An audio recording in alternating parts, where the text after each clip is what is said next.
Hola, eh, no sé si me escuchan, no sale en la emisión, ahí estamos, tiene delay. No sé si me escuchan, no sale en la emisión, ahí estamos, tiene delay. Bueno, buenas tardes a todas, todos, todes. Aquí estamos con Luis Tiscornia, secretario general de CONADO Histórica, nuestra federación y también perdón, tenía que apagar el micrófono porque tengo prendida también la computadora como para poder seguir el chat. Y con Miguel Fiat, nuestro abogado, pero también abogado de la Federación de Aceiteros y de Motadores de Algodón, en esta jornada de protesta que encaró nuestra Federación CONADO Histórica, en el marco de la demanda de algunas reivindicaciones específicas y también pensando en una perspectiva de un contexto complicado y cómo pensar desde la óptica de trabajadoras y trabajadores y el sindicalismo este contexto socioeconómico. Como ya nos demoramos un poquito, le voy a ceder la palabra directamente a Luis para que él nos cuente, digamos, empiece su intervención. Las preguntas las hacemos por el chat y cuando termine la intervención de Luis, le paso las preguntas. Yo voy a ir tomando nota. Adelante, Luis, por favor. Bueno, buenas tardes. Un gusto, Lili. Saludos a la Asociación de Docentes de la Universidad Nacional de Jujuy. Agradecerles por la invitación y, bueno, contribuir de esta manera a las actividades de esta jornada que en todo el país, en las distintas universidades nacionales, estamos llevando adelante. Es una jornada nacional de protesta, ¿no? La CONADO Histórica, representante de los docentes de la docencia universitaria, estamos hoy haciendo una actividad con las modalidades que en cada asociación se hayan resuelto, que tiene como objetivo reclamar por algunas cuestiones que consideramos que realmente son injustas. En primer lugar, y si se quiere un detonante, ha sido el reciente anuncio del gobierno nacional de fraccionar el aguinaldo en primera instancia de los empleados públicos estatales, ¿no? Y involucrando a su vez a la docencia universitaria en tal que somos docentes del Estado, digamos, empleados del Estado Nacional. Pero el fraccionamiento del aguinaldo, una medida que nosotros consideramos que es injusta, que va a contramano del esfuerzo que estamos realizando el conjunto de los docentes, digamos, desde que se inicia la pandemia, y a su vez toda esta situación tiene que ver centralmente con el principal problema que tiene el pueblo argentino hoy, que es la emergencia sanitaria, ¿no? La emergencia sanitaria que ha puesto en vilo a toda la sociedad, que implicó que se tomen medidas que desde el inicio entendimos nosotros que eran muy justas y muy razonables, que tienen que ver con las medidas en relación al aislamiento, la llamada cuarentena en su momento, y también teniendo claro que en este contexto, lógicamente, el principal problema del pueblo argentino es la emergencia sanitaria, y desde ese punto de vista estamos claros también que hay una gran discusión a nivel internacional y a nivel de nuestro país en relación a este problema, ¿no? Y si se quiere, para sintetizar este aspecto, uno podría decir, están los grupos económicos, los principales grupos económicos interesados en privilegiar la economía, en privilegiar las ganancias de sus empresas por encima de la salud, y por otro lado, la decisión que, en otro sentido, privilegia el cuidado de la salud por encima de todo, y en función de eso, los costos que obviamente eso tiene serán económicos, pero se pretende que sean la menor cantidad en enfermedad, en vida, en la salud de la población. En ese sentido, nosotros obviamente nos denunciamos y tenemos una posición muy clara en relación a la pandemia, en relación a la emergencia sanitaria. Siempre desde el inicio dijimos, los recursos tienen que estar, los del Estado en particular, tienen que estar centrados en priorizar la lucha contra la pandemia, la lucha por la salud, y desde ese punto de vista, la estructura de las universidades, y nosotros mismos hemos convocado a la docencia universitaria en todo el país a poner sus conocimientos al servicio de este problema. Y por supuesto saludamos todas aquellas iniciativas que hubo alrededor de todo el país, que van desde desarrollos de investigación para la fabricación de respiradores artificiales, respiradores de bajo costo, o hasta lo más sencillo que puede ser la fabricación de alcohol en gel o de insumos hospitalarios. Digamos, todas estas cuestiones entendimos y nosotros nos hemos planteado como federación convocar a la docencia a poner nuestros conocimientos en este sentido. Y por supuesto los recursos del Estado. En ese contexto hay que decir que desde que se inició la cuarentena, o sea, que implicó la prohibición del dictado de clases en forma presencial en todos los niveles educativos, a la semana, a las 2 semanas de esto, ya estábamos los docentes universitarios, como los docentes en todos los niveles, continuando con las clases. Entonces, es una situación donde desde hace más de 3 meses que están las universidades cerradas, pero le estamos dando clases a más de 1.700.000 jóvenes y lo estamos haciendo desde nuestra casa, con nuestra familia en aislamiento, con nuestros recursos económicos, con nuestras propias conexiones a Internet, con nuestras propias computadoras, en una situación que fuimos empujados por la propia premura, digamos, de la emergencia sanitaria, pero que nosotros, hay que decir, no estamos formados ni capacitados para la llamada educación a distancia, porque acá hay que tener muy claro una cosa: pasamos abruptamente a la llamada modalidad virtual cuando la educación y la formación a través de medios, lo que históricamente se llama educación a distancia, es una especialidad en pedagogía, en la didáctica, que amerita una capacitación, es muy complejo. Bueno, nosotros nos hemos cargado al hombro esa situación y en condiciones de muchos casos con pocos recursos, con nuestra familia en la casa, ni hablar de aquellos docentes o aquellas docentes que tienen hijos en edad escolar o menores de edad en la casa, aún así continuamos dando clases, como pudimos, con mucha voluntad y con mucho interés en mantener el vínculo pedagógico con los estudiantes. En ese contexto, no nos parece justo que se corresponda a ese esfuerzo, que significó que hemos estado trabajando durante todos estos 3 meses, con medidas de este tipo, como por ejemplo el fraccionamiento del aguinaldo. Hay que decir también que el otro punto que nosotros ponemos ahora y que queremos en esta jornada que señalarlo, es el problema salarial en general. O sea, tendría que haberse convocado la paritaria para discutir los salarios en lo que queda del año 2020, no ha sido así, estamos por debajo de la inflación, con un deterioro inflacionario, un deterioro salarial importante, que ya tuvo un antecedente, esto es importante también decirlo. En marzo nosotros teníamos que cobrar la cláusula gatillo de la paritaria del año 2019, que implicaba un incremento del 14,5%, que eso nos permitía terminar la paritaria 2019 en marzo, empatando con la inflación.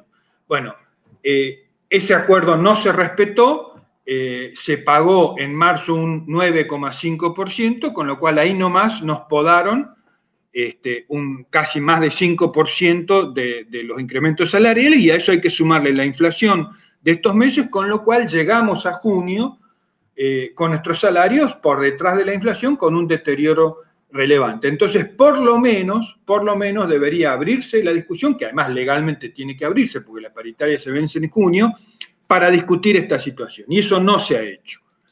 Las condiciones de trabajo, como ya dijimos, estamos haciendo todo esto con un gran esfuerzo, en muchos casos ampliando la conexión a Internet, porque, digamos, no es lo mismo la conexión personal que uno podía tener para sus actividades con el hecho de conectarse con 100, 150, 200 alumnos en algunos casos, lo cual implicó incursionar en gastos de mejoramiento de la conexión, que los hicimos cada uno de su propio bolsillo.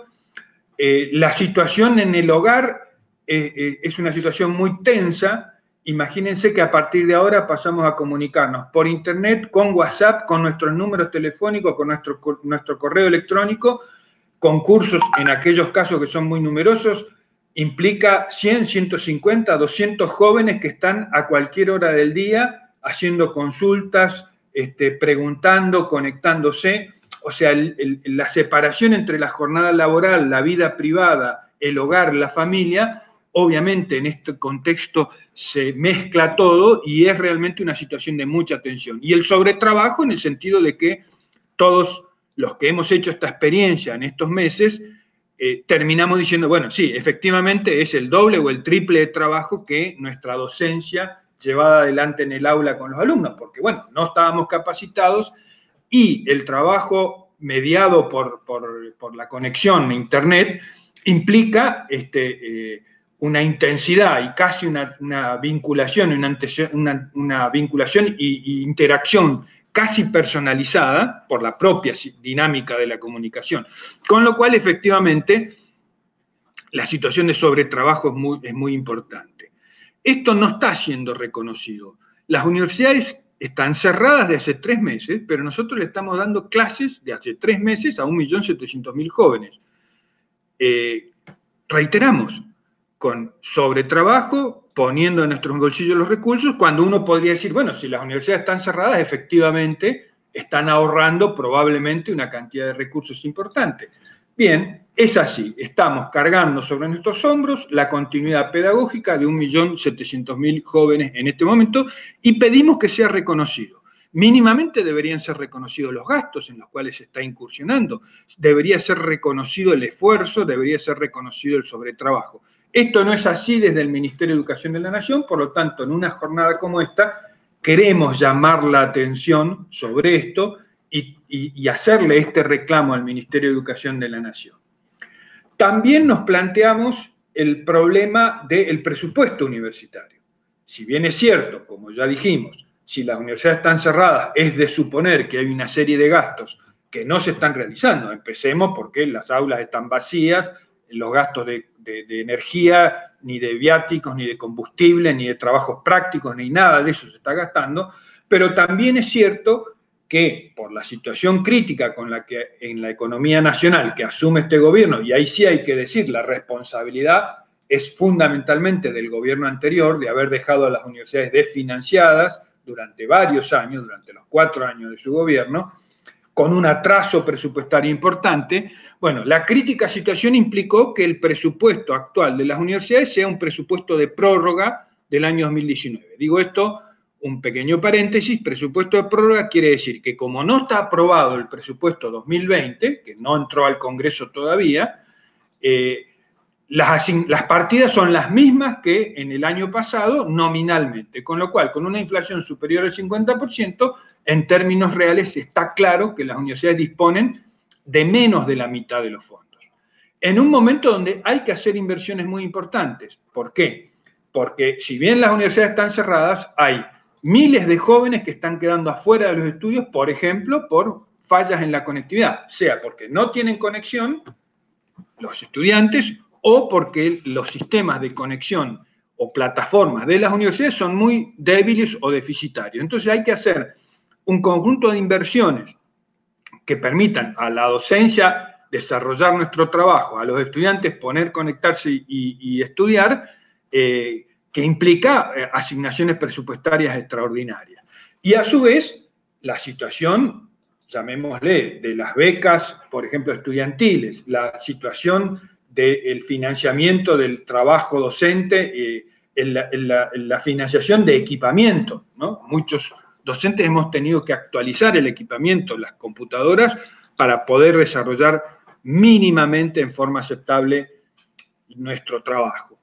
Entonces, compartimos, porque además esto sí ha sido, el Consejo de Rectores, el CIN, por unanimidad aprobó por escrito hacerle un reclamo al Ministerio de Educación de la Nación planteando refuerzos presupuestarios de urgencia, habida cuenta de la grave situación que se tiene, producto de que todavía no se cuenta con un presupuesto y se está trabajando con los valores nominales del presupuesto del año pasado, que son claramente insuficientes. Así que en este caso estamos coincidiendo con el conjunto de los rectores que está planteando al Ministerio de Educación de la Nación la necesidad de, hasta que se apruebe el presupuesto, que se supone, así por lo menos el ministro Trota lo dijo en la última reunión del Consejo Asesor para el reingreso a las actividades presenciales, que ellos se comprometían a que el presupuesto universitario iba a ser acorde a las necesidades y bajo ningún punto de vista iba a ser un presupuesto de ajuste. Bien, eso sí se va a expresar en el Congreso, todavía falta. Ahora, en lo inmediato, tiene que haber refuerzos presupuestarios que los pueden hacer con las atribuciones que tiene el gobierno en la emergencia en este contexto. Así que, fraccionamiento del aguinaldo, paritarias para discutir salario, las condiciones de trabajo afectadas y el no reconocimiento del esfuerzo que está realizándose, y la situación de ahogo o de restricciones presupuestarias muy graves son los puntos que nosotros nos planteamos hoy, que se conozcan, que le llegue el reclamo al Ministerio de Educación y quisiéramos que haya respuestas positivas en este sentido. En eso, una consideración muy importante sobre todo un tema que está discutiéndose en el conjunto del sistema universitario, que es la llamada virtualidad.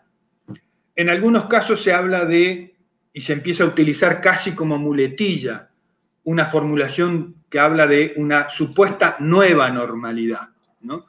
Incluso además a eso se le agrega una formulación que dice la virtualidad que llegó para quedarse, ¿no? Entonces nos parece que en esta jornada también tenemos que reflexionar sobre el uso que se está haciendo de esos conceptos y que nosotros quisiéramos que se precise. ¿En qué sentido?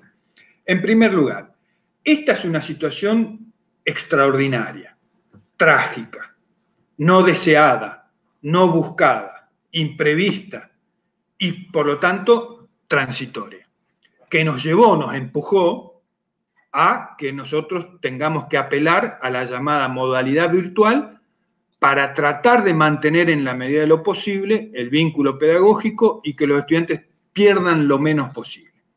Por lo tanto, no es una situación buena, es una situación muy mala, que tiene implicancias, que tiene consecuencias. La primera, muchos jóvenes han quedado fuera de los estudios este año, en particular los de primer año, los que ingresan. Imagínense el salto del secundario a la universidad que amerita que en todas las universidades hacemos los clásicos cursos de ingreso, de nivelación, de adaptación a la vida universitaria, todo para tratar de amortiguar, porque la deserción estudiantil suele ser mucho mayor en el primer año, sea por problemas económicos, sea por problemas de orientación vocacional, sea por problemas de falta de conocimientos mínimos, sea por problemas de adaptación al nuevo sistema de estudio, porque la universidad es completamente distinta al colegio secundario, pero amerita una serie de acciones. Bueno, este año eso se cortó abruptamente y pasamos a los estudiantes a decirles de ahora en adelante traten de conectarse vía internet con los docentes, con las cátedras.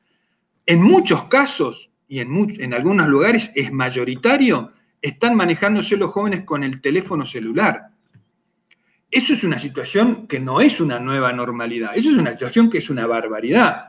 El esfuerzo que se tiene que hacer para estudiar a nivel universitario una profesión, yo creo que vale para todos los niveles, pero bueno, si se puede entender mejor, a nivel universitario una profesión, estudiar desde un celular realmente no es una cuestión que pudiéramos considerar normal. Y así es en muchos casos. Entonces, una primera cuestión de esta virtualidad es que hay muchos estudiantes que quedaron afuera. De primer año, por ejemplo, yo soy docente en la Universidad Nacional del Comahue, las estadísticas de la universidad oficiales dan que la deserción en primer año ahora fue de un 60%. Es cierto, siempre es alta. Bueno, era el 35, el 30. Bueno, no, ahora es del 60%. Y ya ahora, después de 3 meses, empieza a verse también en la asignatura de segundo, tercero, cuarto año, que uno diría, bueno, ya los estudiantes están insertados en la universidad, tienen más de la mitad de la carrera hecho. Bueno, sobre el final empezó también a mostrarse la situación de deserción estudiantil. Así que un primer costo o un primer problema de esta nueva normalidad que se pretende llamar es la deserción estudiantil y que quedan fuera de los estudios una cantidad importante de jóvenes. Segunda cuestión, las condiciones de trabajo.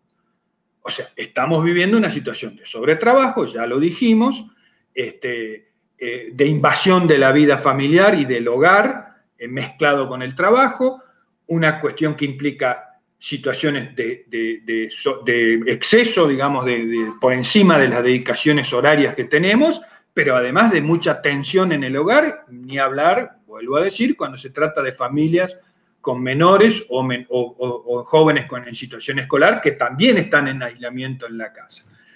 Y el otro gran problema es la calidad académica. O sea, plantear que es lo mismo el desarrollo de los aprendizajes, de los procesos de enseñanza-aprendizaje, mediados por una computadora en Internet, a la relación directa en el aula, en los laboratorios, en los trabajos de campo, en las discusiones de grupo, en la relación directa docente-alumno, bueno, realmente es no conocer lo que es la enseñanza. Más allá de que en las universidades hace muchos años que se desarrollan algún tipo de carreras o algún tipo de cursos o algún tipo de posgrados con la llamada modalidad distancia, que es una especialidad con toda una metodología de trabajo. Ahora, la formación profesional básica del conjunto de las carreras, entendemos nosotros que es impensable que se realice en forma virtual. O sea, la calidad académica de la enseñanza baja mucho. Estamos sobrellevando una situación transitoria, una situación de emergencia, y lo que tratamos es de minimizar los daños. Tratar de que los estudiantes no queden afuera lo menos posible. Tratar de que no tengamos situaciones de violación de nuestro convenio colectivo de trabajo y nuestros derechos laborales. Y tratar de que la calidad académica baje lo menos posible. Ahora, la situación es de emergencia, es trágica y tiene que terminar lo antes posible. Entonces, cuando dicen la virtualidad llegó para quedarse, nosotros decimos no, la virtualidad tiene que irse. Digo, para que se entienda bien, entendido como una modalidad generalizada de formación, de enseñanza en el nivel universitario de grado, tiene que irse y tenemos que volver a la presencialidad, volver a la relación directa con los alumnos, volver al desarrollo de las clases prácticas que no se han podido realizar en un conjunto muy importante de materias, volver a las discusiones de grupo con los alumnos, volver a nuestro rol docente, que es preparar situaciones de aprendizaje, porque los que tienen que aprender son los estudiantes y nosotros somos en todo caso guías de ese proceso que ellos tienen que protagonizar y que se dificulta mucho cuando tenemos que estar mediados por una conexión, digamos, virtual de Internet. Tenemos que volver a eso para recuperar el daño que se produce en la calidad académica, para recuperar los estudiantes que tuvieron que abandonar y para recuperar también nuestras condiciones de trabajo dignas. Entonces, la virtualidad no llegó para quedarse. La virtualidad es una situación no pensada, es una situación no deseada, de emergencia, que abordamos para minimizar los costos, para minimizar los daños, y ojalá cuanto antes podamos volver a nuestro trabajo normal y los jóvenes a su estudio normal. ¿Eso quién nos lo va a decir? Las autoridades gubernamentales, cuando la emergencia sanitaria lo permita realizar.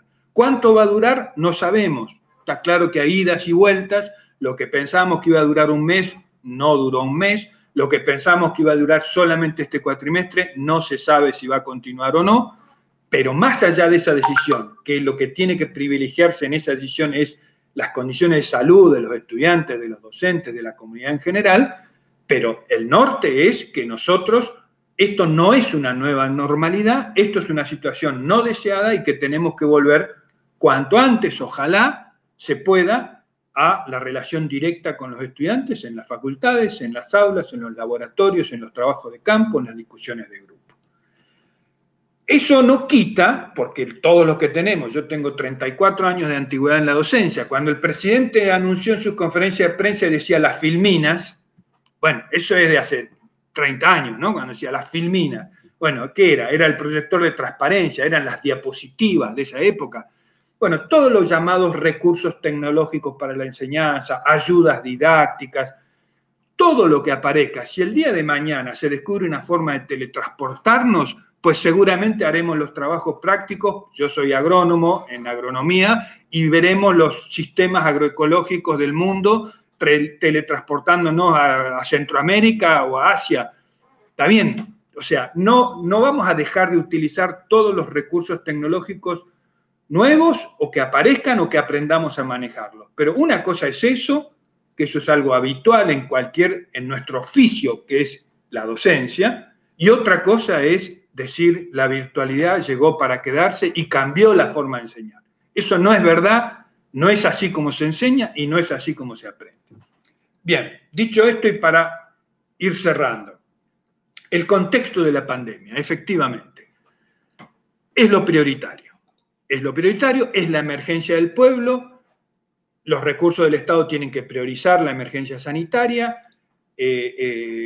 decimos que no estamos de acuerdo a aquellos que dicen que la economía es lo principal y no les preocupa los miles de muertos con tal de maximizar su tasa de ganancia. Eso no es así, y sí es cierto que la salud corre peligro y que esto implica a nivel mundial y a nivel de la Argentina una gravísima profundización de la crisis económica. Porque también hay que decir que así como llegó la universidad a diciembre del año pasado, exhausta, ahogada presupuestariamente, con un ajuste de 4 años, también el país llegó exhausto, con una deuda externa impagable, con un despilfarro fenomenal y con grupos económicos que hicieron extraordinarias ganancias en esos 4 años de políticas neoliberales. Entonces también tenemos y estamos obligados a hablar del contexto de la pandemia, del contexto de cómo llegamos a esa pandemia y de qué es lo que hay que hacer ahora. Entonces, en ese sentido nosotros podemos decirlo, para sintetizar, no estamos de acuerdo con que se corte por lo más delgado. Fraccionar los aguinaldos, dejar los salarios por debajo de la inflación, es cortar por lo más delgado. ¿Qué es lo que tienen que hacer? Bueno, nosotros decimos, y ahí viene el motivo de la complementación en esta charla, ¿no? Tienen que ser los grupos económicos que se han enriquecido, en particular en los últimos 4 años, que han hecho extraordinarias ganancias, que han, a costa incluso del sacrificio de la población en general, los que ahora tienen que poner el esfuerzo. Entonces, medidas como, por ejemplo, el impuesto a las grandes fortunas, es una medida que está dilatada, que se da vueltas y que tendría que hacerse rápidamente porque ahí están los recursos para resolver, en primer lugar, la emergencia social y económica y la emergencia sanitaria de los sectores más vulnerables, y después del conjunto de la sociedad.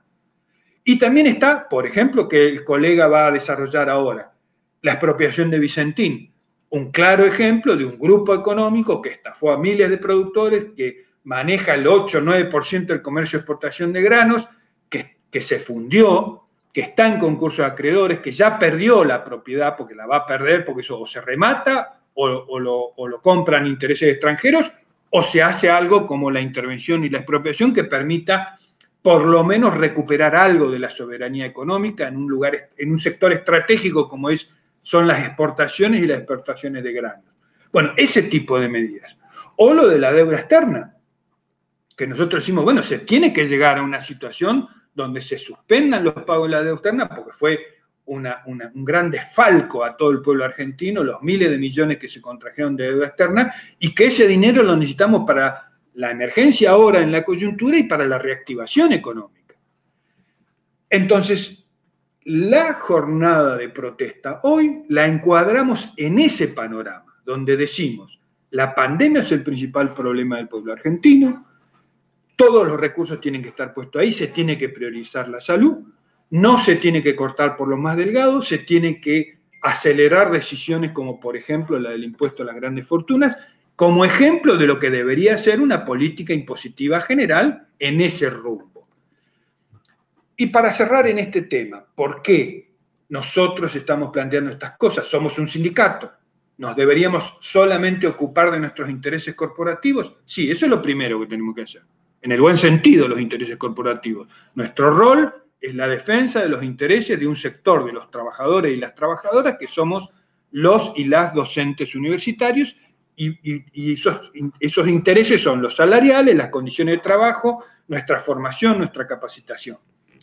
Ahora, como esto efectivamente es una situación mundial inédita, que está trayendo consecuencias económicas extraordinarias, que implica que cambió el mundo, que la llamada globalización ya no existe más y saltó por el aire, que se va a una situación internacional donde cada país se repliega y las potencias mundiales se repliegan sobre sí mismas. Recordemos Francia, que en medio de la pandemia tenía el problema que sus fábricas francesas de medicamentos estaban todas radicadas en China y no tenían ni barbijos ni remedios. Y el mismo presidente dice, ¿es un problema estratégico ese? Sí, efectivamente. Las grandes potencias van a descargar la crisis sobre los países más débiles y vulnerables, se cierra, desaparece la globalización, por lo tanto, el país que no defienda su autonomía y reconstruya su autonomía económica es un país que va a estar condenado a mayores sufrimientos. Por lo tanto, ahora estamos obligados, y el pueblo argentino va a estar obligado a discutir. Hoy discutiremos, no al privilegiar la economía por sobre la vida y la salud de las personas. Y sabemos que está en tensión quién va a pagar la crisis y quién la está pagando. Con esta jornada queremos decir, no la tiene que pagar el pueblo, no la tenemos que pagar los trabajadores, la tienen que pagar quienes se han enriquecido en todos estos años, y eso significa que discutamos estas cosas, no solo nuestro salario, discutamos Vicentín, que ahora va a exponer el colega, discutamos el impuesto a la fortuna, discutamos, y la universidad va a tener un papel importante, cuáles son las demandas y necesidades de innovación tecnológica que vamos a necesitar en un mundo que se va a cerrar fronteras adentro. Si no recuperamos autonomía tecnológica y desarrollo económico, vamos a sufrir mucho. Y por lo tanto, la discusión de qué va a pasar se sintetiza en primera instancia. ¿Quién paga? ¿Dónde se ponen los esfuerzos? Y si somos capaces de incursionar y desplegar un desarrollo autónomo en todos los planos, económico, social y ambiental. Y el caso Vicentín es un buen ejemplo de eso, y con esto dejo para que continúe desarrollando, porque es un ejemplo de lo que está en discusión en nuestro país. Y Vicentín es un caso testigo sobre esta tensión. Si podemos avanzar a desarrollos autónomos, a recuperar cierta soberanía económica en particular, o vamos a estar sufriendo mucho más de lo que estamos sufriendo ahora, más allá de que se termine la pandemia, que todos sabemos que en un periodo determinado de tiempo se resolverá con la vacuna, etcétera, etcétera, etcétera. Así que bueno, estas reflexiones en esta jornada para que encuadre bien el motivo de nuestro reclamo, de nuestra protesta, y en relación a qué es lo que estamos pensando en este momento sobre nuestra situación y sobre los grandes temas de discusión que se vienen en el país. Así que por ahora, muchas gracias a todos. Bien, yo estoy invitando a la gente que haga preguntas a través del chat. Todavía no han aparecido, están un poco tímidos, tímides. Pero yo quiero preguntarte, Luis, porque hubo comentarios en diferentes grupos, también apareció en el plenario de Secretarías Generales este tema de si hacer una jornada de protesta, hacer un apagón o hacer distinto tipo de medidas en un contexto en el que todos los sábados la derecha sale a movilizar, donde vemos discursos realmente estrambóticos en relación con la infectadura y ese tipo de cosas, si tomar una medida de fuerza no significa, digamos, de alguna manera hacerle el juego a la derecha en esto. Esto surgió en los debates en los chats y por eso te lo quiero transmitir. Sí, yo diría, hago una referencia a esta cuestión y en todo caso que pasemos a la disertación de Miguel y sobre el final vamos redondeando, porque lo de él se complementa también con este tema. ¿Y por qué? Justamente por eso, porque alrededor de Vicentín, también alrededor de lo de la TAM y alrededor de la cuarentena, efectivamente, yo lo voy a decir con todas las letras, me hago cargo de esta formulación. Los sectores más reaccionarios, representantes de los grupos económicos concentrados que se han enriquecido durante todos estos años, en particular con el gobierno anterior de Macri, están ahora como si quisieran armar una gran, digamos, un gran evento de protesta justamente para romper la cuarentena y hacer lo que ellos, ¿qué es lo que está pasando? Con los Bolsonaro en Brasil y con los Trump en Estados Unidos. Y eso existe, y hay una ofensiva político y económica en ese sentido. Y también querrán que el gobierno se arrodille en la negociación de la deuda y terminemos peor que como se empezó la negociación. Eso también existe. Por lo tanto, esto lo decimos con todas las letras. Estamos claros de eso, y por eso decimos estas cosas, y por eso queremos hablar de Vicentín ahora.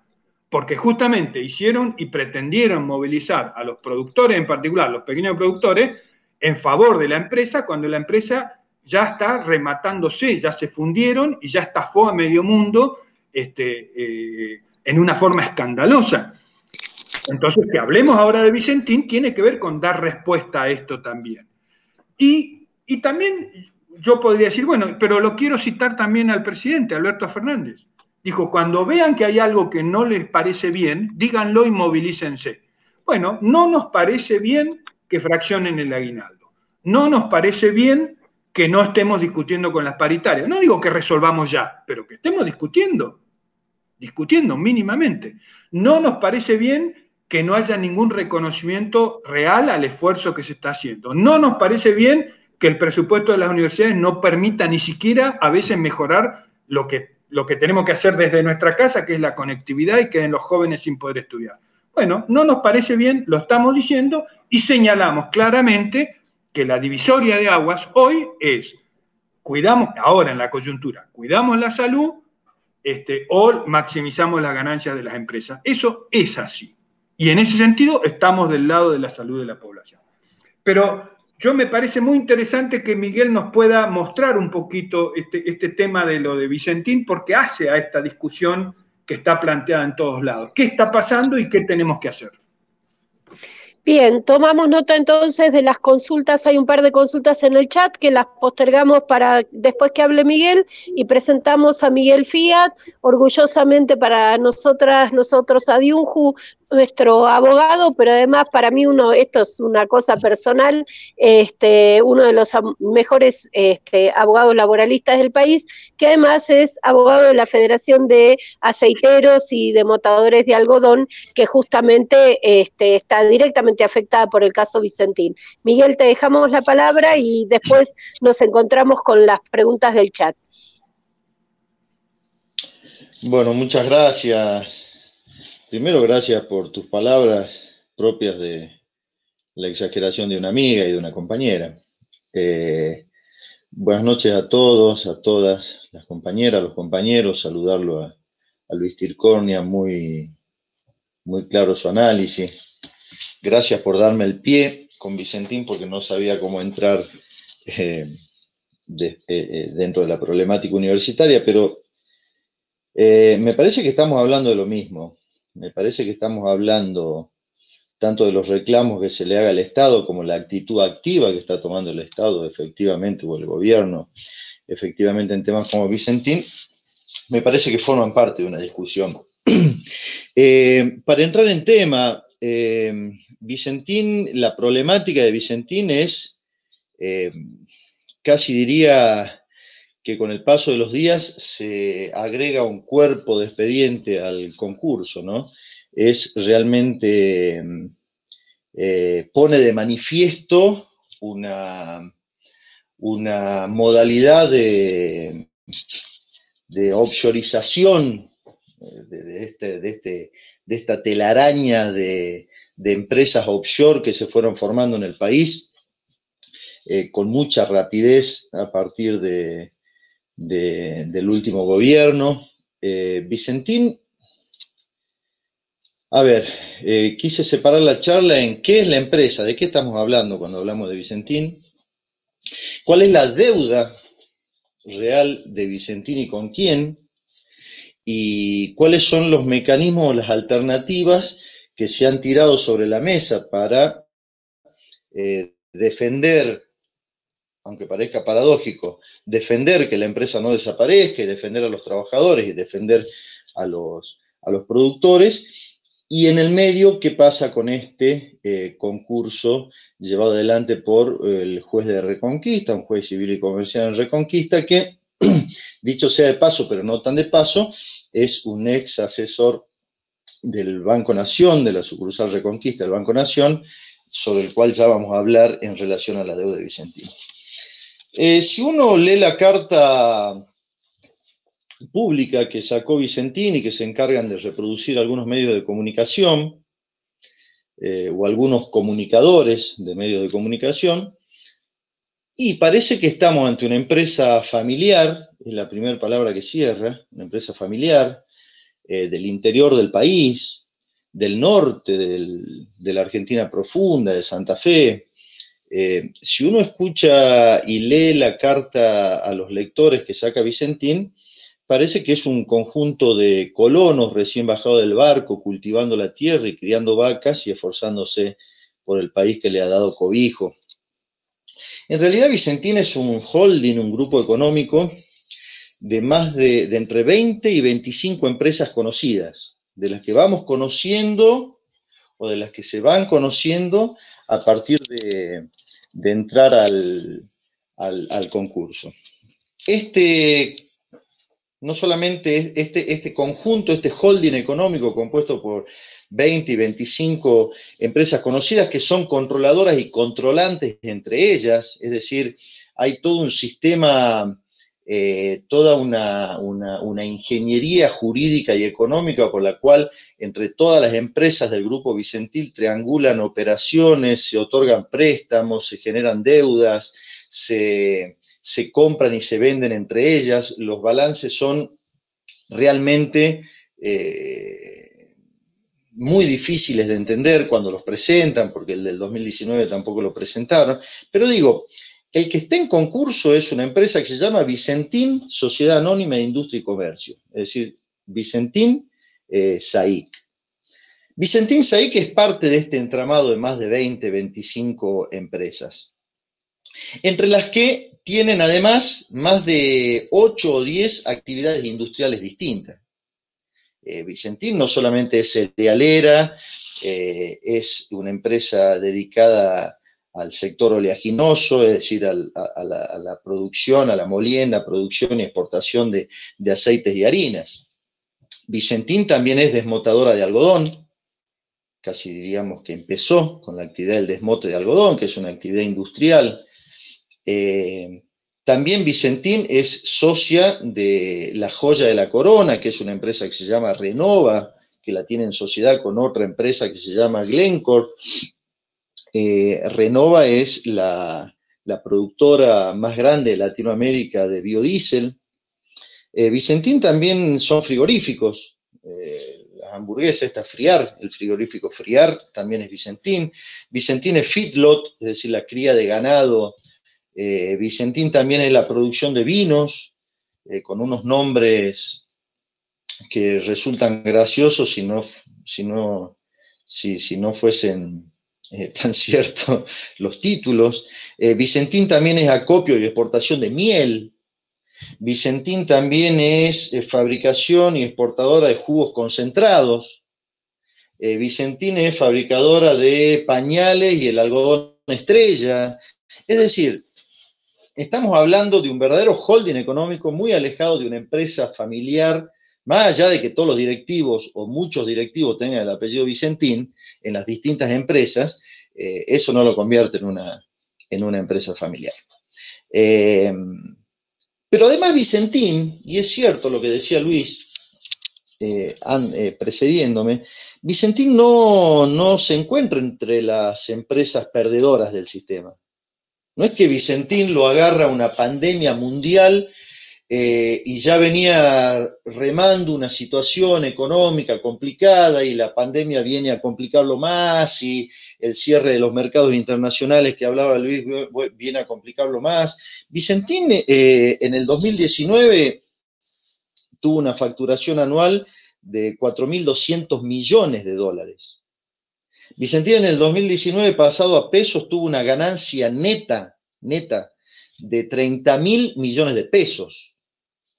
Vicentín es en el año 2018 es una empresa que exportó 6,5 millones de toneladas entre aceites, harinas, 6 millones y medio de toneladas. Vicentín es la sexta exportadora más grande de la Argentina en términos generales, de exportación general, pero es la principal exportadora, llegó a ser en el último año la principal exportadora de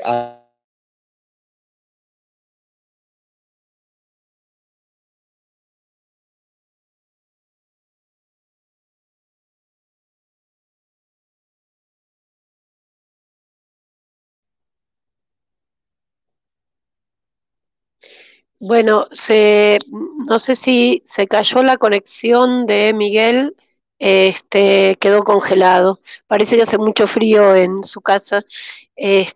Vamos a ver de recuperar la conexión. Dice Miguel por WhatsApp que no sabe qué pasó. Vamos a sugerirle que siga sin imagen.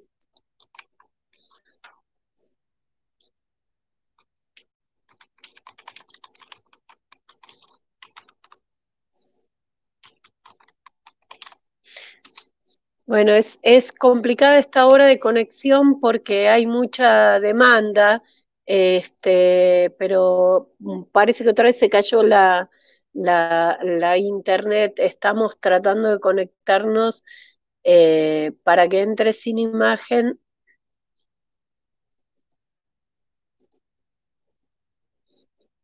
Mientras restablecemos la conexión, Luis, te había pasado por WhatsApp un par de preguntas, no sé si tenés ganas de ir contestando, porque son específicas del ámbito universitario, hasta que restablezcamos la conexión con Miguel, ¿te parece? Dale, no hay ningún problema. A ver si es lo que... una consulta, ¿no? ¿Cuál es su postura sobre el regreso a las aulas en el mes de agosto? ¿No? Esa era una primera Sí, pregunta. sí. Digamos, el regreso a las aulas o recuperar la presencialidad se supone que tiene que estar en función de las decisiones sanitarias, ¿no? O sea, nosotros como gremio lo que sí planteamos, y es lo que estamos discutiendo en los protocolos de regreso, es que cualquier decisión de regreso tiene que ser garantizando los protocolos que den seguridades en relación a la salud de los docentes y de los estudiantes. La situación es muy variada en el país. Recordemos que la UBA había dicho en Buenos Aires que iba a volver a las clases presenciales el 1 de junio, y eso saltó por el aire, digamos, y vaya a saber cuándo va a poder volver la zona de Gran Buenos Aires o de Ciudad de Buenos Aires y el Gran Buenos Aires. Nosotros, por ejemplo, en Comahue, en Neuquén, Río Negro, hasta hace 20 días atrás, parecía como una fecha razonable, decir, bueno, en agosto, por cómo venía la situación, ya estamos en fase 4, a punto de pasar a fase 5, aparecía como razonable, por lo menos, por ejemplo, los exámenes finales, tratar de hecho, se modificó el calendario académico para que agosto sea todo un mes de mesas de exámenes, en la hipótesis de que se podía volver a tomar los exámenes en forma presencial, porque es poquita gente. Recupero de los cuatrimestres de aquellas asignaturas que tenían trabajos prácticos y no lo podían hacer, suponiendo que en agosto podíamos volver con los protocolos adecuados a algún tipo de actividad presencial. Bueno, eso cambió en la última semana y ahora volvimos a fase 1 en Neuquén y en Río Negro también. Con lo cual, opinar sobre si se puede volver a las actividades presenciales o a las clases en agosto sería de una irresponsabilidad muy grande mía, primero porque no conozco, no estoy en los grupos de infectólogos que discuten y opinan sobre estas cuestiones. Lo que nosotros decimos es, y nos estamos ocupando, por ejemplo, todas las provincias que ya están en fase 5 están discutiendo los protocolos para tomar los exámenes, por ejemplo, caso San Juan, caso San Luis, caso La Pampa y caso Mendoza, que está ahora volvió otra vez a 4, casi 3, digamos. Así que ahora, por ejemplo, en mi universidad ya se habla que prácticamente todo el cuatrimestre probablemente tenga que ser bajo la modalidad virtual o algunas actividades podrán hacerse.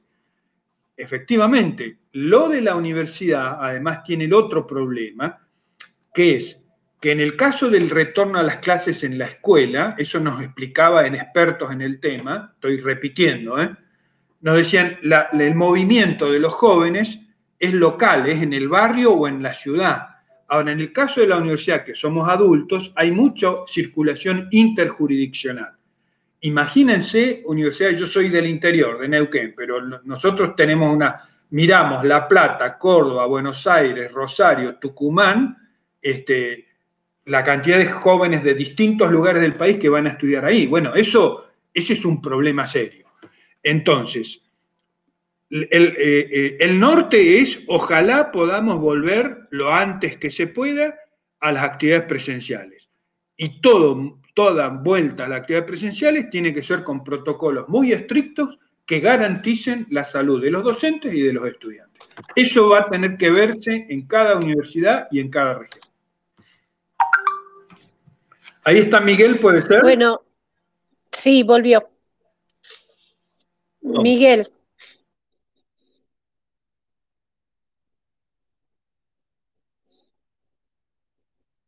Está sin micrófono, Miguel.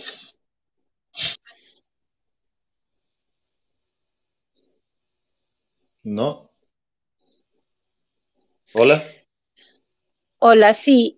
Miguel, ¿te volviste Hola. a congelar? Hola, sí, ¿te ¿Ahí volviste a estoy? congelar? Sí, yo sugeriría que apagues la imagen, nos vamos a ver privado de tu expresividad, pero es más fácil la conexión. Bueno, dale. ¿Ahí se escucha bien? Sí, perfecto. Bueno, no, digo, lo vamos a tratar de hacer más rápido, porque no sé cuánto más durará internet acá en Yala. Bueno, como les decía, ¿cuál es la empresa? ¿De qué empresa estamos hablando? Estamos hablando de una empresa de más de 20, 25 empresas entre controladas y controlantes, pero que incluso no todas son nacionales, sino que desde el 2017 a la fecha, Vicentín armó también otra red internacional de empresas offshore, muchas de ellas. Estamos hablando de Vicentín Paraguay, Vicentín Brasil, Vicentín Uruguay, Vicentín Europa con sede en España. Ha salido una empresa llamada Nakanish, que es una empresa offshore que Vicentín tiene en Panamá. Y a partir de acá ya no solamente tenemos que hablar de un holding de múltiples empresas y de múltiples actividades, sino que tenemos que empezar a hablar de verdaderas maniobras de tercerización y de offshoreización tendientes fundamentalmente a sacar dólares del país y a subdeclarar exportaciones. Y acá entramos ya a hablar de la investigación de una verdadera estafa y de maniobras que rayan los delictivos y que deberán investigarse. Digo, para dar un ejemplo, lo más resonado de toda la deuda que tiene Vicentín es la deuda que contrajo con el Banco Nación, a partir de un informe, muy buen informe de Claudio Lozano, uno de los directores del Banco Nación, pudimos tomar conocimiento que Vicentín tenía una deuda con el Banco Nación de 18.000 millones de pesos, 300 millones de dólares. Ese préstamo sacado por Vicentín del Banco Nación son de un tipo de préstamo que se otorgaba para facilitar las exportaciones, y lo saca Vicentín con el objeto de exportar al Uruguay. ¿Y a quién del Uruguay exportaba? Bueno, a Vicentín Uruguay. Es decir, Vicentín, sociedad anónima de industria y comercio, que está concursada, saca un crédito del Banco Nación para exportar granos al Uruguay, y desde Uruguay se exporta a todo el mundo. Se factura en el Uruguay porque, oh casualidad, la controlante de todo este entramado, de toda esta telaraña de empresas nacionales e internacionales, la controlante de todo esto está en el Uruguay, se llama Vicentín Family Group. Entonces Vicentín Family Group exporta a todo el mundo los aceites, harinas y poroto de soja importado desde Argentina por Vicentín SAIC. Vicentín SAIC, con esta maniobra, no solamente saca dólares del país, sino que fundamentalmente subdeclara exportaciones con la consecuente pago, con el consecuente disminución de pago de retenciones y de otros impuestos acá en el país, porque finalmente la facturación de toda esa soja y de todos esos productos que son argentinos se exporta desde Uruguay. Digo, no es solamente la única maniobra que Vicentín ha hecho para fugar dólares y para eludir retenciones de impuestos en este país. Vicentín Paraguay, para dar un ejemplo, es una empresa que se ha podido constatar que tiene solamente 6 empleados, y siendo una empresa con 6 empleados es la segunda exportadora de soja del Paraguay, por ejemplo. Digo, es una verdadera, acá se va tomando forma, una verdadera estafa de Vicentín, y acá podemos entrar al segundo tema, ya no hablar de qué tipo de empresa estamos hablando, sino de hablar de qué tipo de deuda pretende dejar Vicentín, o qué tipo de deuda es la deuda que se está constatando de Vicentín en el expediente del concurso. Repito, solamente está concursado Vicentín, Sociedad Anónima e Industria y Comercio, no así el resto del grupo económico. Si lograríamos, o si se lograra demostrar que los propietarios de Vicentín SAIC son idénticos propietarios de Vicentín Family Group, esta controladora del Uruguay, cambiaría bastante todo, porque entonces ya podríamos entrar sobre todo el grupo y no solo sobre la empresa concursada. ¿Cuál es la deuda declarada por Vicentín? La deuda declarada por Vicentín son 99.300 millones de pesos. Es una deuda que son 1.419 millones de dólares. Es una deuda que encuentra a cerca de 2.600 acreedores, 2.638 acreedores, los denunciados, porque dentro de estos 2.638 acreedores, muchas son cooperativas, y cada cooperativa también hace negocios o compra o hace actividad comercial con productores de distinto tamaño. De estos 2.638 acreedores, 1.900 son productores de grano. Con ellos se tiene una deuda de cerca de 25.000 millones de pesos. 500 de estos 2.600 acreedores son proveedores de bienes y servicios en general, con los cuales se tiene una deuda de cerca de 2.000 millones de pesos. Hay 64.000 millones de pesos de deuda con bancos, tanto nacionales como extranjeros. Acá entre los bancos nacionales, el principal acreedor que tiene Vicentín, o al banco que más le debe Vicentín, es el Banco Nación, es decir, le debe a todo el pueblo argentino cuando hablamos de Banco Nación, pero también está el Banco Macro, también está el Banco Provincia de Santa Fe, el Banco Provincia de Buenos Aires, me parece que también está, y están los bancos extranjeros.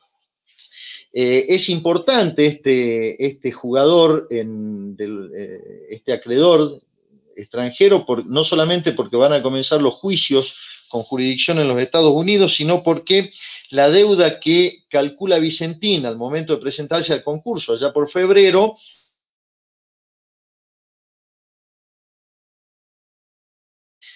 toda la deuda de bancos extranjeros es en dólares. ¿Qué quiero decir con esto?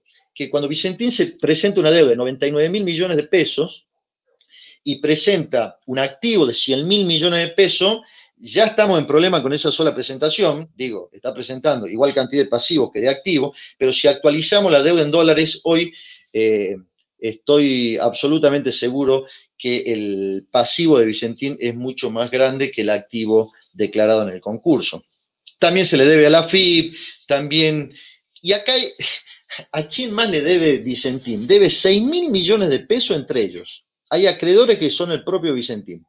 Son sociedades controladas por Vicentín, directorios de Vicentín, que se presentan al concurso con una actitud realmente sin ponerse colorados, se presentan al concurso de su propia empresa como acreedores de la misma. Vicentín, los trabajadores que están comprometidos con la empresa concursada en Vicentín son entre 4.000 y 5.000 trabajadores. Digo, no puedo dar precisión porque Vicentín tampoco ha dado la precisión, y porque cuando se le ha pedido que exhiba libros y demás documentación respecto a la cantidad de trabajadores, recibos de sueldo, aportes y demás. La actitud ha sido bastante esquiva y todavía no se ha logrado dar con toda la información, pero no son menos de 4.000 trabajadores que están comprometidos acá, y estamos hablando de una empresa de cerca de 6.000 trabajadores como grupo económico. Lo del Banco Nación es realmente un escándalo, es escandaloso. No quiero prolongar mucho la charla respecto a la deuda del Banco Nación, pero no solamente es una deuda escandalosa por cómo se ha dado, es decir, estamos hablando de cualquier cliente de cualquier banco tiene un límite en cuanto a su capacidad de solicitar créditos, y ese límite está dado obviamente por la capacidad de devolver el préstamo, básicamente.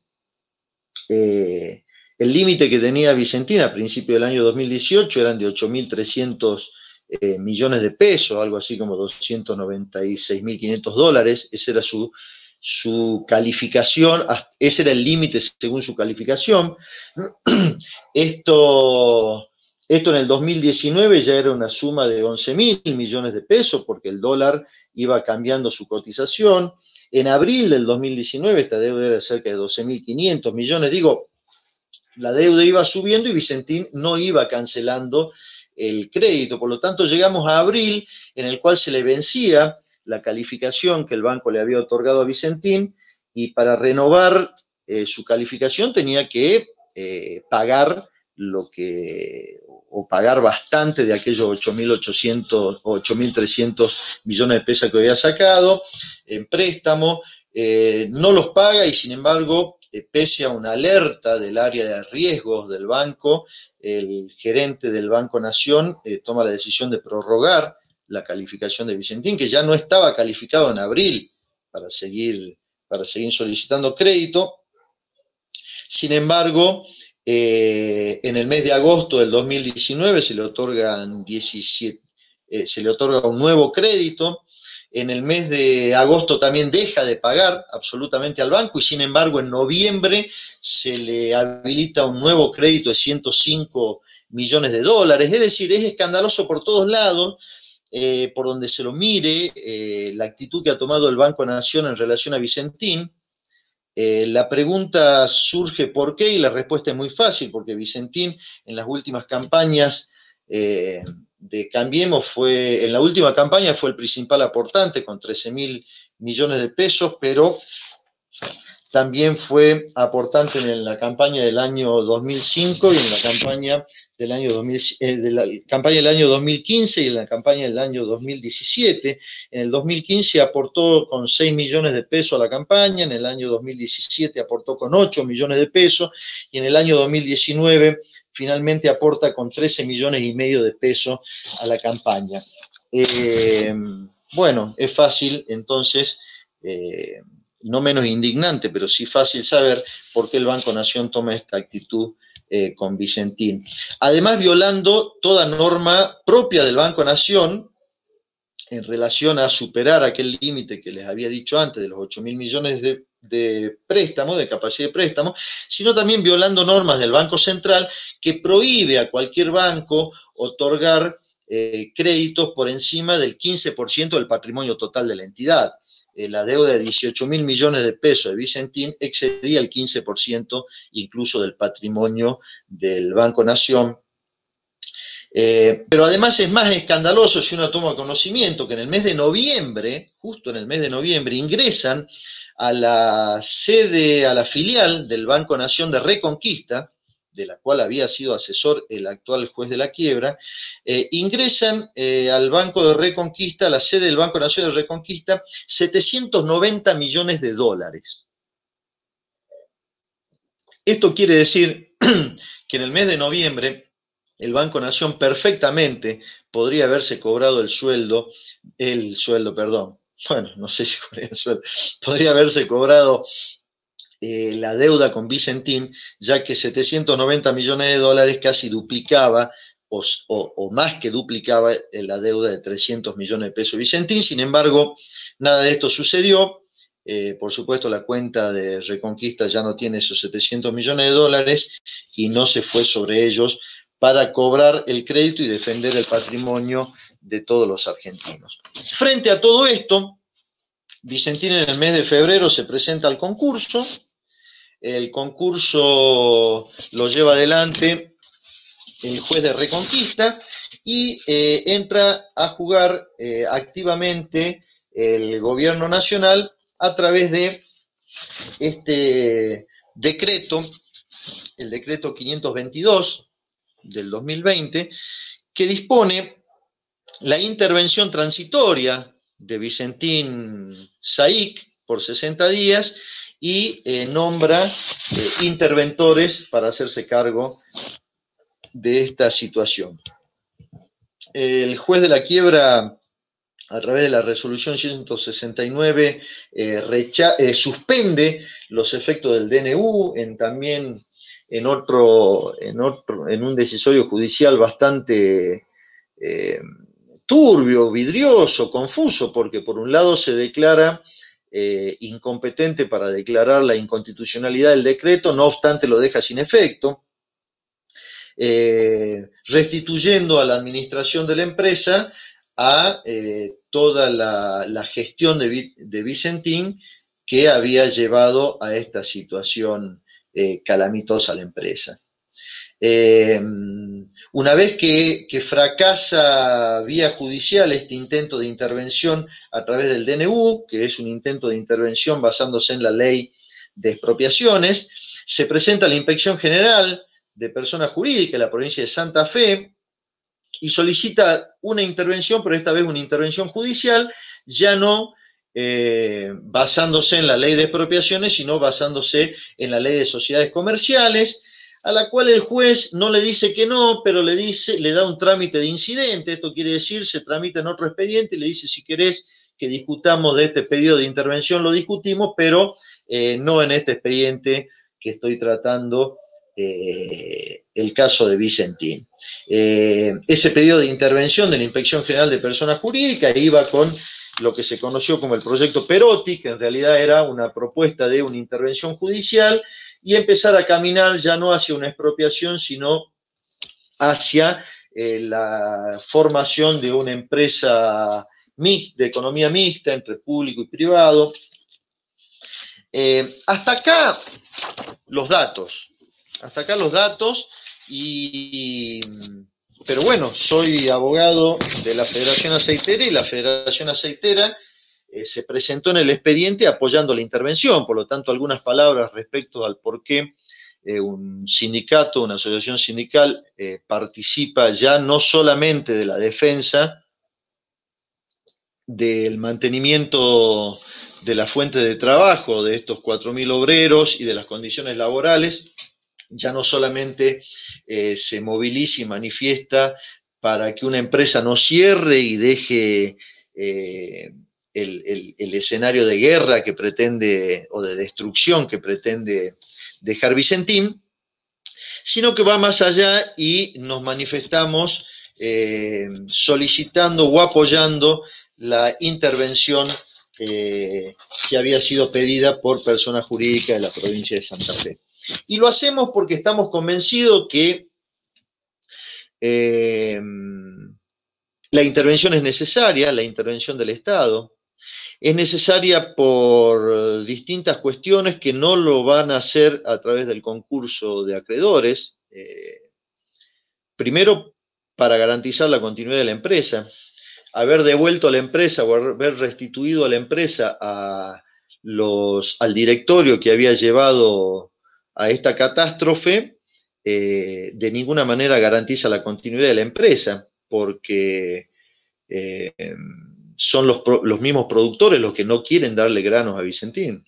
Son los mismos productores los que han sido estafados. Estamos hablando de más de 2.600 acreedores que han quedado literalmente colgados del pincel por estos empresarios, y de ninguna manera, por más que se restituya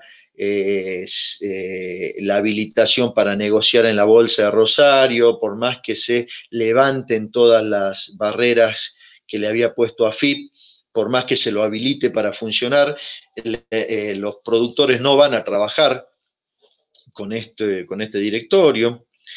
Porque consideramos que si la empresa, que la única posibilidad que tiene la empresa de mantenerse, de mantener las fuentes laborales, de cumplir con los acreedores, y de sostener los puestos de trabajo, es la continuidad laboral, la continuidad en las operaciones, porque es mantenerla con los mismos, mantenerla a Vicentín con el mismo directorio, es otra manera de extranjerización. Recién decía Luis que una de las alternativas, si el Estado no tomaba cartas en el asunto, era la posibilidad de extranjerización de esa empresa y realmente se terminaría de extranjerizar el 100% del agronegocio, de la agroexportación en el país, porque ya no quedaría empresa con algún capital nacional en ese sector.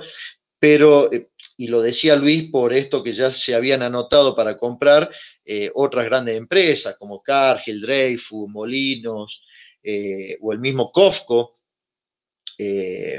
Bueno, COFCO es un gran jugador en la agroexportación y es una empresa estatal. Lo que pasa es que como es estatal china, no le molesta tanto a alguna derecha en este país, molestan las cosas cuando son estatales argentinas. A COFCO lo tienen entre algodones y valoran el aporte que hace en la economía. Es estatal china. Bueno, pero no solamente se iba a producir la extranjerización por la posible compra de estos jugadores multinacionales o directamente, sino porque el no funcionamiento implica que toda la molienda, toda la producción y toda la exportación inevitablemente pasa a ser cumplida o llevada adelante por esta empresa extranjera. Es decir, que la sola no actividad de la empresa Vicentín hace perder casi 4.000 millones de dólares de exportación por no realizarla simplemente, ya no por ser comprada por el capital extranjero, sino porque las empresas extranjeras son las que pasan a producir o a trabajar con la producción de productores estafados por Vicentín. Pero también consideramos que es importante porque el sector agroexportador es de una turbiedad comparada a la del río Paraná. Desde que en este país se privatizaron los puertos y no existió más la Junta Nacional de Granos, lo que entra y lo que sale de los puertos es muy difícil de controlar. Es un negocio que si el Estado interviene en toda esta y toma conocimiento de toda esta tercerización, de toda esta fuga de capital y de todas estas triangulaciones entre empresas que se realizan en el sector, la verdad que no solamente sería importante como tener un jugador como el Estado como fijador de precio y como, no sé si para la independencia alimentaria, pero sí para intervenir en los precios y en el sector alimentario del país, sino que entraría a dar un poquito más de claridad a este negocio que la verdad que es bastante turbio. Entendemos que esta es la importancia de que el Estado intervenga y de que exista una empresa pública. No nos atamos a las formas porque creemos que es un tiempo de lo más difícil. No es que expropiación o nada, sino que habrá que ver qué forma jurídica se le da a esto, pero que tiene que ser una empresa controlada por el Estado y una empresa en la cual el Estado tome activa participación, estamos seguros, y así lo hemos expresado. Bueno, se han dado un sinfín de críticas sobre el avasallamiento de la propiedad privada y demás. Bueno, propiedad privada es todo, ¿no? Parece que el único que tiene propiedad privada es Vicentín, pero propiedad privada tienen los acreedores estafados por Vicentín, propiedad privada tienen los bancos que le prestaron a Vicentín, que no sean públicos, propiedad privada es el sueldo de los trabajadores, y Vicentín no hizo más que avasallar cuanta propiedad privada lo rodeaba, pero parece que a la hora de defender la propiedad privada de los estafadores, nos ponemos como algún sector de la población se pone como más sensible. Las herramientas que he tirado arriba de la mesa, que no las he tirado yo, que son las que están tiradas, tanto la intervención como la expropiación, no son más que leyes que están en la Constitución, normas que están en la Constitución, una Constitución que nadie puede dudar que es de neto corte liberal, es decir, la expropiación es una herramienta que se usa en países capitalistas, que es una herramienta propia del derecho liberal y que no consiste más en que declarar que un sector es de utilidad pública, tasar que una empresa es de utilidad pública, hacer la correspondiente tasación e indemnizar a su dueño.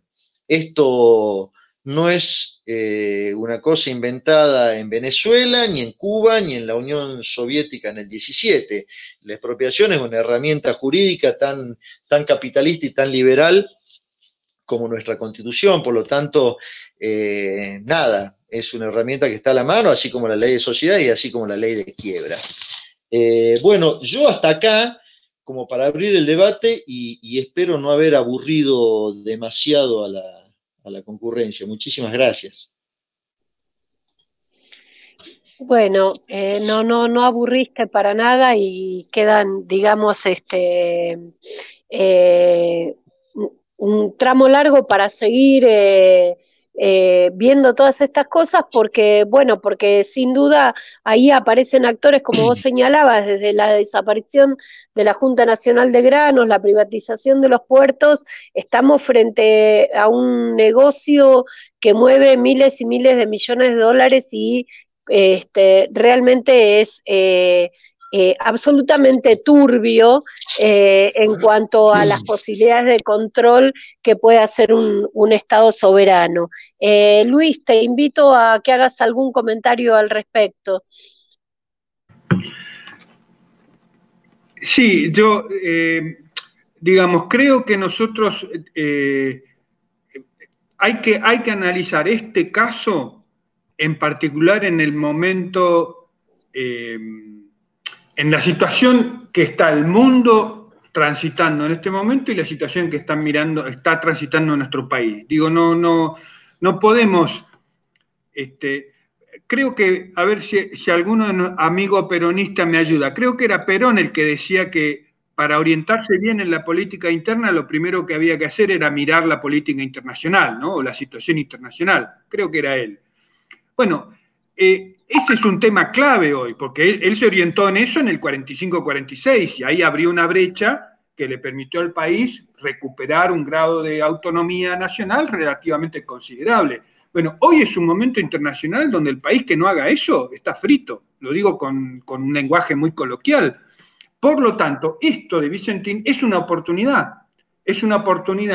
para que en este contexto internacional y mundial logremos desde el Estado articular sobre una porción, no toda, una porción del mercado internacional de granos que tiene una alta incidencia en nuestras exportaciones para que sea pudiera ser una empresa testigo que transparente el mercado, porque digo, los fenómenos de subfacturación, cuando hay disparidad de dólares, o sea, $2 distintos, son clásicos en las exportaciones, entonces si no hay control sobre eso, la plata queda afuera y después se ingresa en billete al blue, que es 1,120 pesos y no 70 como el oficial.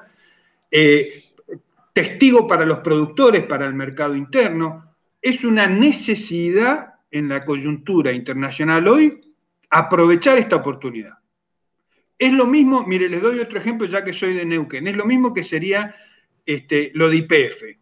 Un país que no tenga en este contexto mundial el control de su energía es un país que está condenado a sufrir mucho. Y hoy por hoy, hasta uno le podría decir, tomando de vuelta las palabras de Fernández, si somos reformistas, bueno, hagamos algo reformista.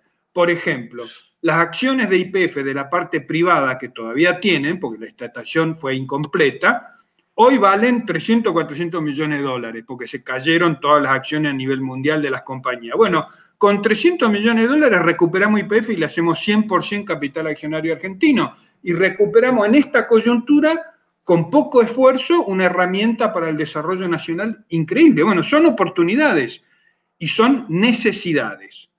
Después, miren, lo que hay que salir es de una crisis que va a ser superior a la del 30. Y la Junta Nacional de Granos, que la mencionaste, Lili, no la creó Perón, la crearon los gobiernos conservadores en la década del 30. Y la Renault, los autos franceses, era estatal y era Francia, que no era ningún país socialista. Y la Total petrolera francesa también es estatal, y dicen algunos que la Citroën fue estatal en su momento. Y ahora Lufthansa la están recuperando el Estado alemán y se queda con el 20% de las acciones, digamos. O sea, es una situación internacional que amerita que discutamos ese problema.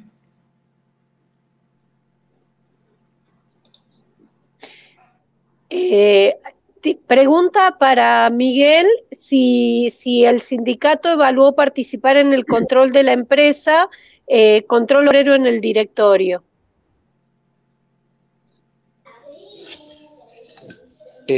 No estamos en esa instancia porque la verdad que las instancias de intervención y de expropiación no se han dado. Lo que sí ha hecho el sindicato, primero hicimos una suerte de intersindical, porque hay sindicatos, hay trabajadores que están representados por el sindicato de base de la Federación Aceitera, pero también hay trabajadores que están en el sindicato de San Lorenzo, por esta diversidad, y de la carne, y de la, ¿no? Digo, por esta diversidad de actividades productivas que tiene Vicentín. Lo que sí se ha hecho es elegir una comisión de trabajadores que, para ingresar al comité de crisis dentro del concurso y desde adentro tener participación. Todavía, por supuesto que se evalúa, pero todavía la participación de los trabajadores. Es más, entre todos los proyectos que se tira, uno de los proyectos es justamente la creación de una empresa pública, mixta, privada, estatal, con mayoría de capital de acción del Estado, y que esa participación y que esos directorios estén compuestos por representantes de las organizaciones sindicales, por representantes de productores y cooperativas, por representantes indudablemente del Estado. Pero todavía no estamos en esa instancia. Por supuesto que se analiza y se prevé. Por lo pronto, la máxima participación que hemos logrado como sindicato, más allá de las manifestaciones públicas y de las manifestaciones físicas que se hacen, es integrar este comité de crisis dentro del expediente y tratar desde ahí de controlar, de aportar y demás, ¿no?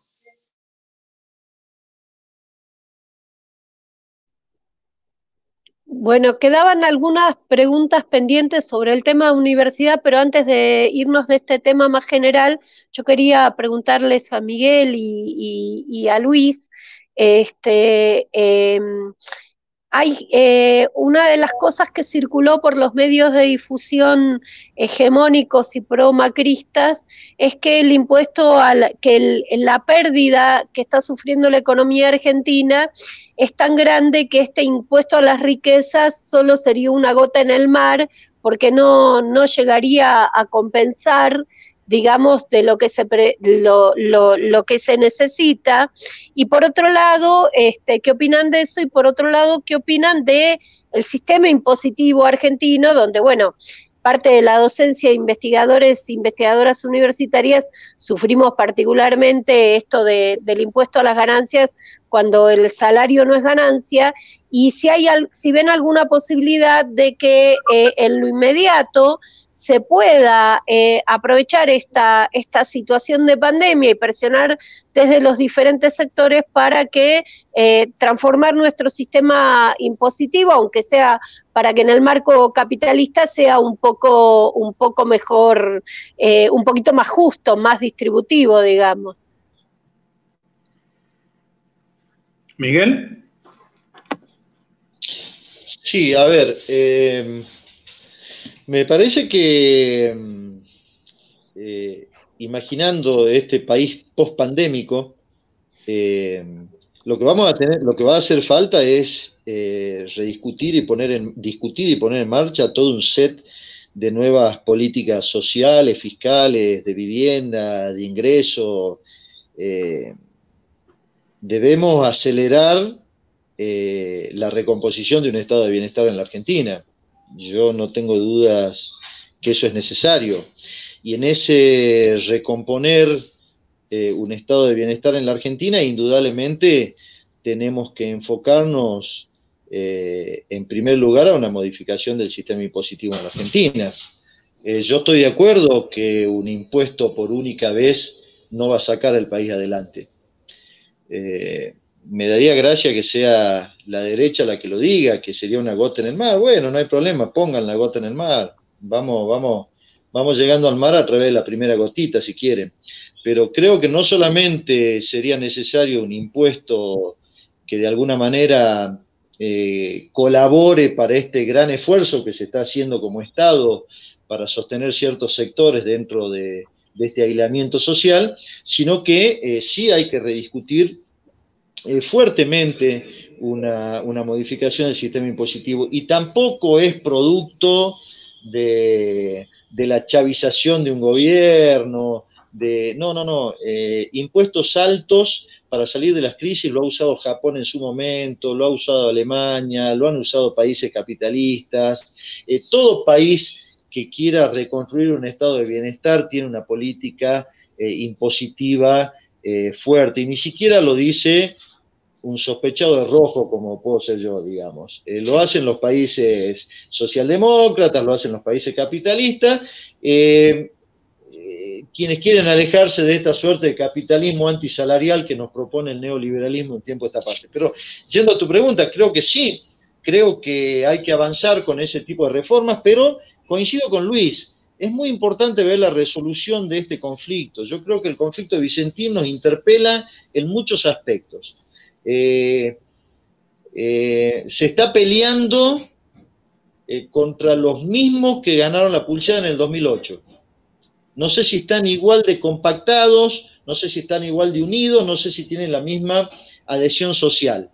Pero si no podemos avanzar sobre una empresa que está demostrada que ha sido dirigida por atorrantes, una empresa que está demostrado que ha estafado al Banco Nación y a 2.600 acreedores, si no podemos poner un pie en una empresa que debería estar y que creo que está absolutamente mal vista socialmente, salvo algunas manifestaciones esporádicas, si no podemos hacer esto, va a ser muy difícil avanzar sobre reformas estructurales. Es mi idea, ¿no? Es mi opinión.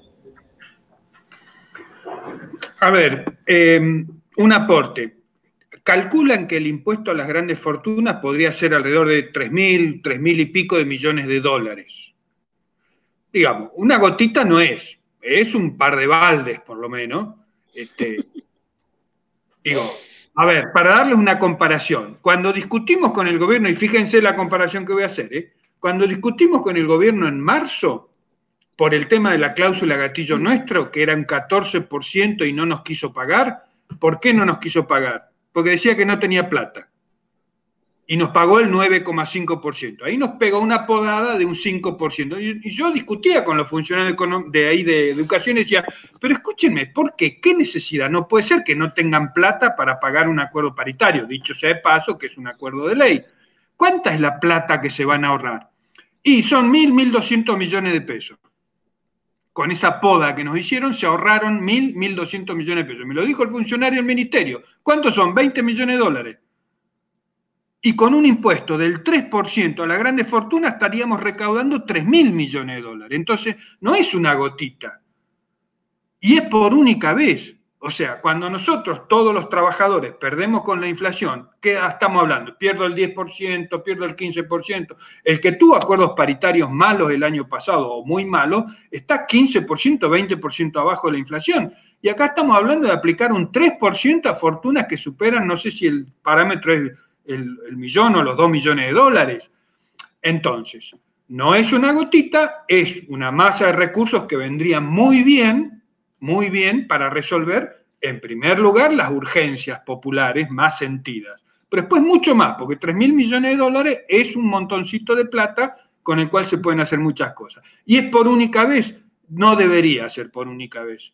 Debería ser por lo menos, mientras dura la crisis, un impuesto de emergencia hasta que se termine la crisis, qué sé yo.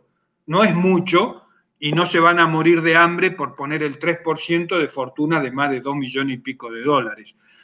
Es cierto, una medida aislada es insuficiente. Debería discutirse, y para eso no hace falta hacer ninguna revolución, pero debería discutirse un esquema impositivo, progresivo, no el regresivo que tenemos en el país. Quizás esta pandemia, si el presidente está diciendo, bueno, tenemos que discutir muchas cosas en el país porque esto nos puso a todos patas para arriba, sea la oportunidad para hacer eso. Y ahí, como al gobierno y al presidente también lo presionan los poderes económicos, porque, digo, salió en los diarios ayer la reunión de los grandes empresarios con el diputado Máximo Kirchner, o sea, todos están presionando, pidiéndole cosas. Bueno, nosotros también pidámosle cosas al gobierno y que no se deje presionar y que nuestra presión compense la presión que le están haciendo los poderosos. Una sola cosa más, Lili, perdón. ¿Puedo? No. Ah, está silenciado. Sí, sí perdón. No, digo, es absolutamente incierto cómo vamos a salir de esta pandemia, pero lo que no tenemos, yo leo muchas opiniones respecto de que la pandemia tiene que modificar para mejor de la sociedad, tenemos que salir distintos. Yo no le otorgo facultades o potestades revolucionarias a un virus. También podemos salir peor, también puede salir y puede avanzar en forma salvaje el neoliberalismo en el mundo. Luis habló de la crisis del 30, finalmente de la crisis del 30 se salió con guerras, se salió con fascismo. En esto me parece importante manifestarnos como sindicato, como trabajadores, y si hay que reclamar lo de Vicentín, lo reclamemos, porque es una manera también de que el gobierno sienta que tiene un apoyo sindical y social fuerte, ¿no? No le otorguemos facultades revolucionarias a un virus, porque la verdad que podemos salir con fascismo, con guerra y con más pobreza también. Creo que sí hay que estar movilizado y exigiendo cosas, sí. Hay una pregunta, ya tendríamos que ir cerrando, quedaron pendientes unas preguntas de la cuestión universitaria que te había pasado, Luis, y una pregunta más de este tema que dice, ¿por qué el Estado Nacional nunca pudo darse cuenta de las irregularidades enormes del mercado exportador cerealero, donde Vicentín maneja el 9% del total y el resto lo hacen empresas extranjeras? Un poco larga, si quieren la repito. ¿Por qué el Estado Nacional nunca pudo darse cuenta de las irregularidades enormes del mercado exportador cerealero? Esa es la pregunta central. Sí, no, yo no creo que el Estado... Luis, perdón. Sí, dale. Digo, creo que fue cómplice, o sea, en particular el gobierno anterior fomentó esto, a partir del gobierno hicieron que el Estado esté al servicio de esos grupos económicos. Eso ha sido escandaloso y es uno de los grandes temas que por suerte se terminó. Después, venimos, desde la desaparición de la Junta Nacional de Granos, venimos en oleadas donde se ha puesto al Estado al servicio de los grupos económicos, ni hablemos de las privatizaciones, o sea, se ha desmantelado las reservas que teníamos de cierta autonomía nacional y eso lo estamos pagando muy caro. Eso sí, no se pudo revertir hasta ahora. Bueno, esto es lo que hay que empujar para que se revierta. Ese me parece que es el debate que tenemos entre todos. Sí, solo agregar a lo dicho que también de hace muchos años tenemos una estructura, una dependencia absoluta de la adquisición de divisa vía commodities, ¿no? Muchos países de Latinoamérica no hemos podido zafar de esto, entrando en verdaderas contradicciones entre el cuidado del medio ambiente, el no a la megaminería, el no a la sojización de la economía, pero finalmente tampoco estamos siendo capaces de un desarrollo industrial que permita también zafar de esta única forma que existe de tener dólares comerciales, que es a través del agronegocio, del petróleo y de 2 o 3 cosas más, ¿no? Me parece que también sería bueno rediscutir qué tipo de industrialización necesitamos y somos capaces de desarrollar para empezar a no solamente depender de esto. Nos pasa a nosotros, le pasa a Brasil, le pasa a distintos países de Latinoamérica, ¿no?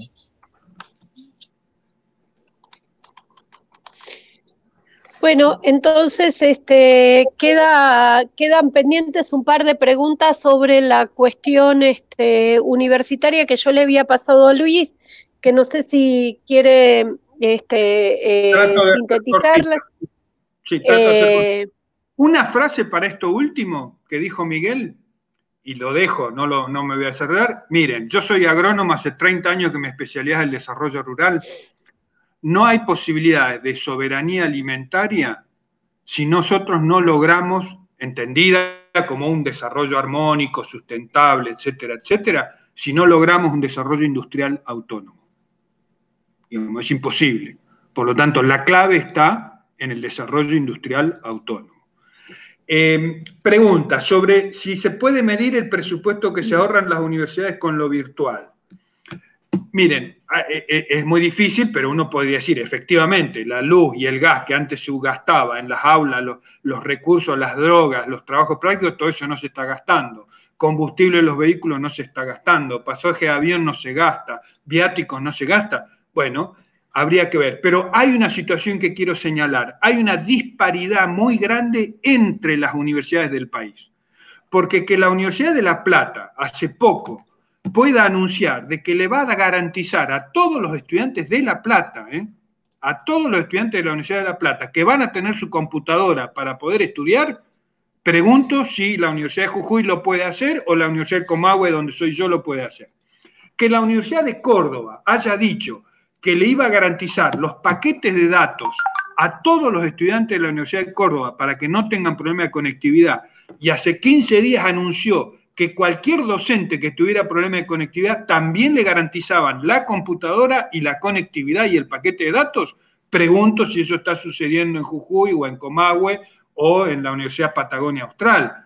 Entonces, hay una disparidad de recursos en el mismo sistema universitario, donde ahí sí me pongo la camiseta de las medianas chicas o del interior y digo, miren, esto debe ser contemplado por el Ministerio de Educación, la desigualdad y la inequidad que hay entre las distintas regiones y entre las distintas universidades del país.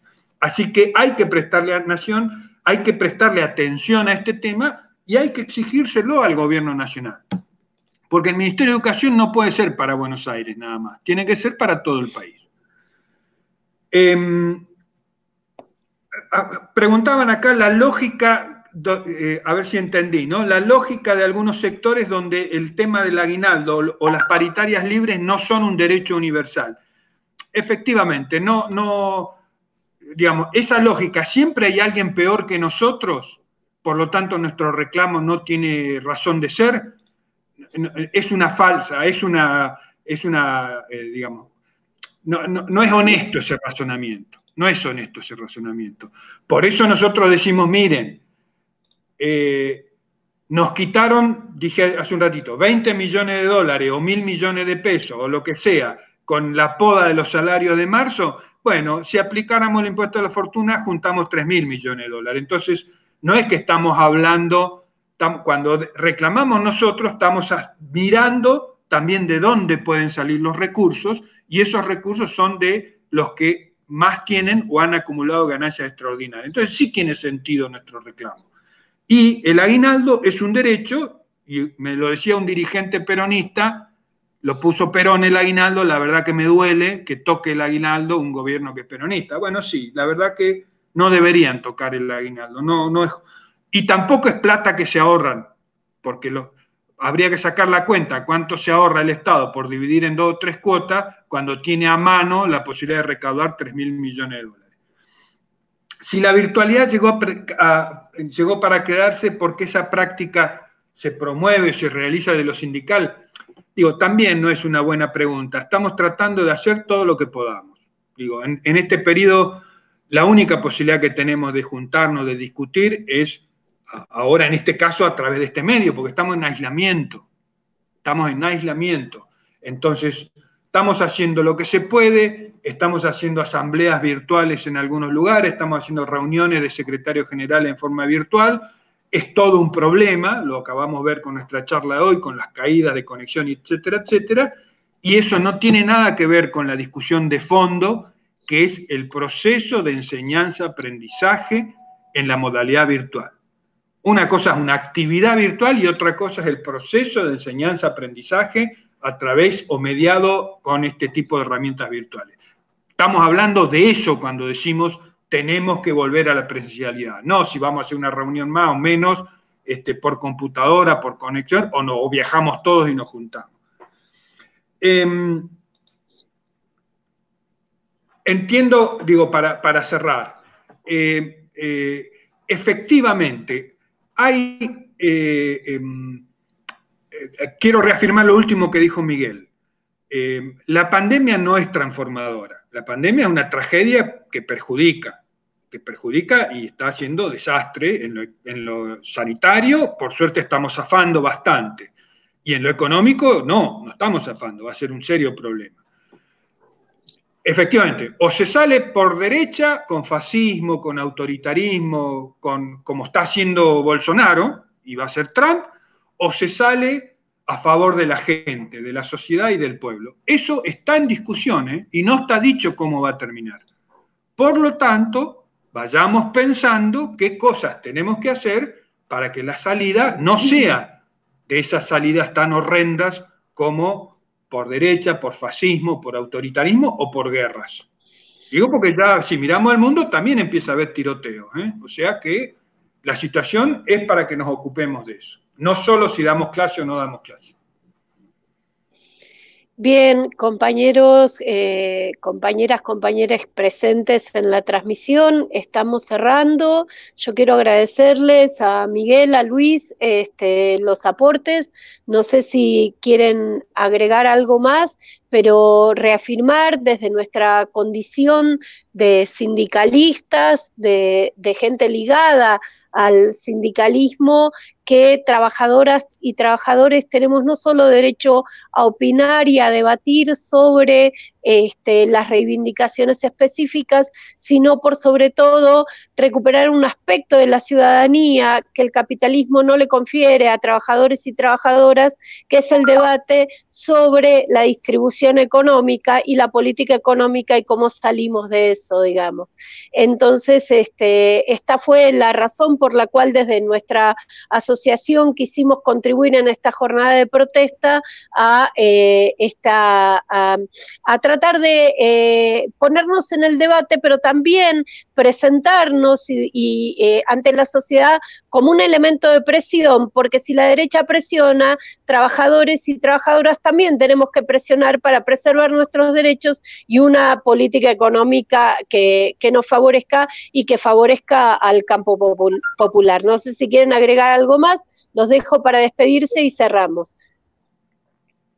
No, solamente agradecer a la Asociación de Docentes de la Universidad Nacional del Jujuy.